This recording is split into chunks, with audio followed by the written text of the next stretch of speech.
శ్రీశైలం జలాశయానికి వరద ప్రవాహం పోటెత్తుతుంది. ప్రాజెక్టు 6 గేట్లను 10 అడుగుల మేర ఎత్తి దిగువకు నీటిని విడుదల చేస్తున్నారు. ఎగువ పరివాహక ప్రాంతాల నుంచి భారీగా కురుస్తున్న వర్షాల ద్వారా వస్తున్న వరద నీటిని ఎప్పటికప్పుడు అంచనా వేసే విధంగా జలవనరుల శాఖ ఉన్నతాధికారులు సిబ్బందికి ప్రత్యేక విధులు జలాశయం వద్ద కేటాయించారు.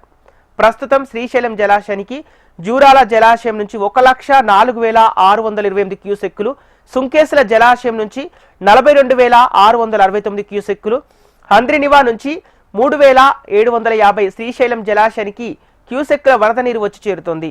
మొత్తంగా శ్రీశైలం జలాశయానికి 1,51,047 క్యూసెక్ల నీరు ఇన్ఫ్లోగా, అవుట్ఫ్లోగా 2,28,141 క్యూసెక్ల వరద నీటిని 6 గేట్ల ద్వారా నాగార్జున సాగర్ జలాశయానికి విడుదల చేస్తున్నారు. శ్రీశైలం జలాశయం పూర్తిస్థాయి నీటి నిల్వ సామర్థ్యం 215.8070 టీఎంసీలు కాగా ప్రస్తుత నీటి నిల్వ 203.4290 టీఎంసీలుగా కొనసాగుతూ, మరోవైపు కుడి ఎడమ జల విద్యుత్ కేంద్రాల్లో పూర్తి స్థాయిలో విద్యుత్ ఉత్పత్తి కొనసాగుతోంది.